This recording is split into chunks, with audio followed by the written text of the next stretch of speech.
நீங்கள் எல்லா இடத்துலையும் பாருங்கள், உங்கள் முகத்தில் இருக்கிற அந்த ஆர்வத்தை பார்க்கும்போதே அவன் வந்து அதோட நிறுத்த போவதில்லைங்கிறது நமக்கு நல்லாவே தெரியுது. வர்றான், ரொம்ப எவ்வளவு பெரிய தடையாக இருந்தாலும் அதை தாண்டி வந்து நிற்கிறான், எப்படியாவது அவரை தொட்டுறணும்னு நினைக்கிறான்.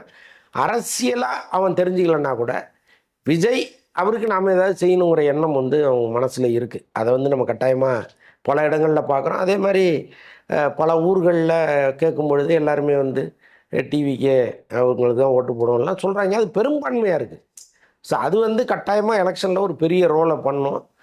விஜய் அவருடைய அடுத்தடுத்த செயல்பாடுகளை பொறுத்தும் அது அமையும். அவரை பொறுத்தளவுக்கு இது வரைக்கும் ஸ்மூத்தாக போயிட்டுருக்கு. ரசிகர்களை விட்டுருங்க. ரசிகர்கள் வந்து விஜய் கூப்பிட்டு மண்டையில் 4 குட்டு குட்டினா கூட விஜய் தான் ஓட்டு போடுவான். அது வந்து மேட்ரு கிடையாது. ஆனால் அதை தாண்டி ஒரு நடுநிலை வாக்காளர்கள் நீங்கள் கொஞ்சம் பேர் இருப்பாங்க. அவங்க வந்து எல்லாருடைய செயல்பாடுகளையும் நோட் பண்ணிகிட்டே இருப்பாங்க. அதை பொறுத்து தான் அந்த ஓட்டுங்கிறது இருக்குது. அப்போ அந்த கடைசி நாளில் என்ன நடக்க போகுது? ஏன்னா பேசவும் முடியாது. பேச முடியாத ஒரு சந்தர்ப்பத்தை பயன்படுத்திட்டு அந்த கடைசி நேரத்தில் என்ன நடக்க போகுதுன்னு ஒன்று இருக்குல்ல, அதைத்தான் நான் வந்து கொஞ்சம் விஜய் கவனமாக அதை டீல் பண்ணணுங்கிற மாதிரி நான் சொல்கிறேன். விஜயை கூட நீங்கள் என்ன பண்ணணும், அவர் வந்து ஒரு பால்கனி மாதிரி ஒன்று ரெடி பண்ணி அங்கிருந்து தினந்தோறும் அவருடைய தொண்டர்களை பார்க்குற மாதிரி ஒரு பிளான் அவர் பண்ணியிருக்கணும்.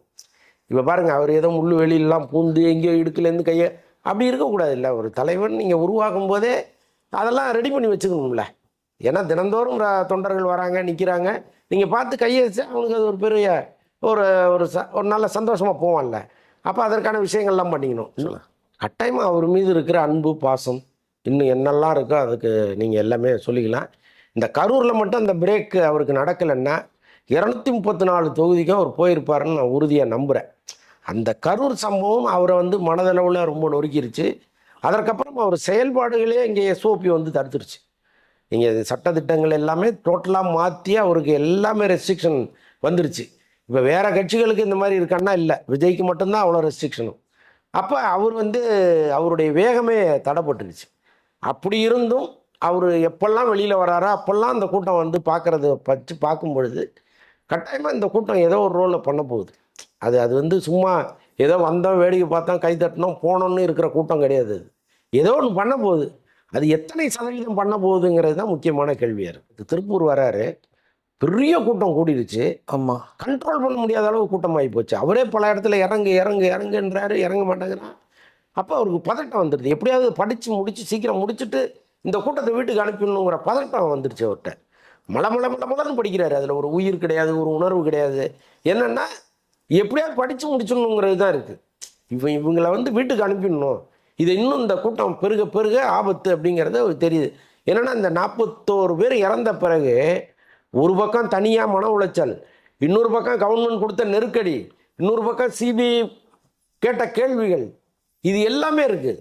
இப்போ நாளைக்கு இன்னொரு சம்பவம் நடந்துருச்சுன்னா மறுபடியும் சமாளிக்கிறது கஷ்டம். அப்போ கூட்டம் வர்றது பல பேருக்கு சந்தோஷமாக இருக்கலாம், தலைவர்களுக்கு. ஆனால் ஒரே ஒரு தலைவர் கூட்டம் ரொம்ப வரும்போது பயப்படுறாருன்னா அது விஜய் மட்டும்தான்.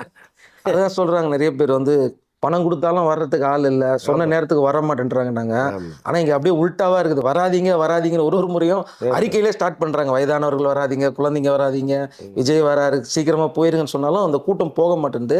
அதை தான் கேட்குறேன். இந்த கூட்டம் இந்த அளவுக்கு 1 மணி நேரம் 2 மணி நேரம்லாம் நின்று பார்க்குற அளவுக்கு இருக்காங்களே, இவங்க ஓட்டு போடுறதுக்கான வாய்ப்பு இருக்கான்னு தான் திரும்ப கேட்டேன். வேறு இல்லைங்க, நான் கூட பல இடங்களில் பேசியிருக்கேன். சிரஞ்சீவியை வந்து ஒப்பிடுறாங்க. சிரஞ்சீவிக்கு இதை விட பெரிய கூட்டம் கூடிச்சு, சிரஞ்சீவியால் ஜெயிக்க முடிஞ்சுதான்னு ஒரு கேள்வியை கேட்குறாங்க. ஆனால் சிரஞ்சீவிக்கு வந்த கூட்டம் வேறு, அன்னைக்கு இருந்த சந்தர்ப்பம் வேறு. இன்றைக்கி வந்து விஜய் கூட்டத்துக்கு நாளே வந்துடுறான். விஜய் ஒரு மாநாடு போடுறாருன்னா நாளே அங்கே வந்துடுறான், அல்லது சாயங்காலம் மாநாட்டுக்கு காலையிலே வந்து படுத்துக்கிறான். அதே மாதிரி ஒரு ரோட் ஷோ போனாருன்னா எவ்வளவு பெரிய வெயிலாக இருந்தாலும் அதை தாங்கிட்டு நிற்கிறான் அவன். இது சிரஞ்சீவி கூட்டத்துக்கு நடக்கலை. சிரஞ்சீவிக்கு நடந்தது ஒரு பொதுக்கூட்டம். அங்கே அவன் அசம்பிளானும் பார்த்தா அந்த கூட்டத்தை காமிச்சாங்க. ஆனால் இந்த டெடிகேட்டிவான கூட்டம் இருக்குல்ல, நான் 2 மணி நேரம் ஆனாலும் நிற்பேன், சோறு தண்ணி வேண்டாம், தூக்கம் வேண்டாம், நான் நிற்பேன் அப்படின்னு நிற்கிற அந்த இது இருக்குல்ல, அது ஓட்டம் மாறாமல் வேற என்ன பண்ணும்? இல்லைங்க, தனிப்பட்ட செங்கோட்டையன் கட்டாயமாக ஜெயிச்சிருவார். ஏன்னா ஒரு தொகுதிக்கு எப்போவுமே அவ்வளோ பண்ணியிருக்கார். அவர் அதிமுகவில் இருந்தாலும் சரி இல்லாட்டினாலும் சரி, அவர் அதிமுகவில் வந்து ஒதுக்கி வைக்கப்பட்ட காலங்கள்லேயே அவர் தொண்டர்களை சந்திச்சுட்டு தான் இருந்தார். அவருக்கு தெரியாமல் அங்கே வந்து ஒரு கல்யாணமோ காது குத்தோ கருமாதியோ நடந்துடாது. கட்டாயமாக அவங்க வீட்டுக்கு போய் என்ன மொய் செய்யணுமோ அதை செஞ்சுட்டு வந்துடுவார். இதை நீண்ட காலமாக பண்ணிகிட்டு இருக்காரு அவர். ஏதோ 5 வருஷம் பண்ணுறாரு 10 வருஷம் பண்ணுறாருலாம் இல்லை, ஒரு 40 வருஷமாக இதை பண்ணிக்கிட்டு இருக்காரு அவர். அப்போ அவருக்கான வாக்கு வங்கிங்கிறது அப்படியே தான் இருக்குது. அவர் சுயேட்சையாக நின்னா கூட ஜெயிச்சிருவார். ஸோ அப்படி ஒன்று இருக்குது. ஆனால் விஜய்ங்கிறது ஆட் ஆன் ஆகுது, இந்த ரசிகர்கள் கூட்டம் ஆட் ஆன் ஆகுது. இந்த இளைஞர்களோடு சேரும்போது அவரே ஒரு 10 வயசு குறையிறாரு, இன்னும் கொஞ்சம் உற்சாகமாகி அவர் மொத்த கோவை மண்டலத்தையும் கையில் எடுக்கிறார். அப்போ அங்கங்கே போகிறது, சுறுசுறுப்பாக பார்க்கறது, ஒரு ஒரு ஆக்டிவான ஒரு செயல்பாடு எல்லாமே வந்து அவருக்கு ப்ளஸ்ஸாக மாறுது. அதனால் அவர் ஒரு தன்னம்பிக்கையோடு இருக்காருங்கிறதுல ஒன்றும் மாற்றுக்கிறது கிடையாது. அதே மாதிரி வட சென்னை சைடில் பார்த்தீங்கன்னா அந்த தாமு ஒருவர் வந்து ஆட்டோ ஓட்டுநராக இருக்கிறாரு. அவருக்கு வாய்ப்பு கொடுத்துருக்குறாங்க இந்த மாதிரி நிற்க சொல்லி. ஸோ அப்படி இருக்கும்போது வந்து பார்த்தீங்கன்னா அவருக்கு அந்த இடத்துல சாதாரண மக்களும் போய் பேச ஆரம்பிக்கிறாங்க அவர்கிட்ட. அது அவருக்கு நிறைய ப்ளஸ் ஆகுதுன்ற மாதிரிலாம் சொல்லிக்கிட்டு இருக்காங்க. அவர் மக்களோட கனெக்ட் ஆகிறாரு நல்லா. ஸோ அது எந்த அளவுக்கு ப்ளஸ்ஸாக இருக்கும்னு நினைக்கிறீங்க? டிவி கேக்கு எந்த அளவுக்கு அது ப்ளஸ்ஸாக இருக்கும்? இல்லைங்க, அதுதான் ஒரு சரியான தலைமையாக இருக்க முடியும். ஏன்னா இந்த தேர்தலில் தாவேக்காவில் அங்கங்கே பல பணக்காரர்கள் நின்னா கூட பல இடங்களில் வந்து ரொம்ப சாமானியர்கள் நிற்கிறாங்க. ரமேஷ்னு ஒருத்தர் ஸ்ரீரங்கத்தில் நிற்கிறாரு. அவர் வந்து பார்த்தா தெரியும் உங்களுக்கு, வந்து படிச்சுட்டு இப்படி வந்தவர், கட்சியில் வந்தார், இப்போ டிபேட்டில் பேசினார், தலைமை கழக பேச்சாளராக மாறினார், ஒரு பொறுப்பு கொடுத்தாங்க, கொள்கை பரப்பு செயலாளர் துணை செயலாளரும் ஒரு பொறுப்பு ஒன்று கொடுத்தாங்க, சீட்டு கொடுத்துட்டாங்க. ஸ்ரீரங்கங்கிறது ஜெயலலிதா மாநில தொகுதி. அவர் போகிற இடம்லாம் பெருங்கூட்டம் வருது. இப்போ நீங்கள் சொல்கிற மாதிரி ஒரு ஆட்டோ டிரைவர் அவர் வாழ்க்கையில் நினச்சிருப்பாரா? அவர் ஜெயிக்கிறாரு தோக்குறாருங்கிறது அப்புறம் நினச்சி பார்த்துருப்பாரா? அப்போ அவருக்கு ஒரு வாய்ப்பை கொடுக்குறாங்க அப்படின்னா விஜய் நினச்சிருந்தா ஒரு 2 கோடி கொடு உனக்கு சீட்டுன்னு வாங்கியிருக்கலாம். ஏன்னா அது பெரிய தொகுதி வேறு அங்கே. ஆமாம், ஆனால் அது இல்லாமல் நீங்கள் ஒரு சாமானியர்களுக்கு கொடுக்குறாங்கன்னா கட்டாயமாக அதை நம்ம பாராட்டி தானே ஆகணும்.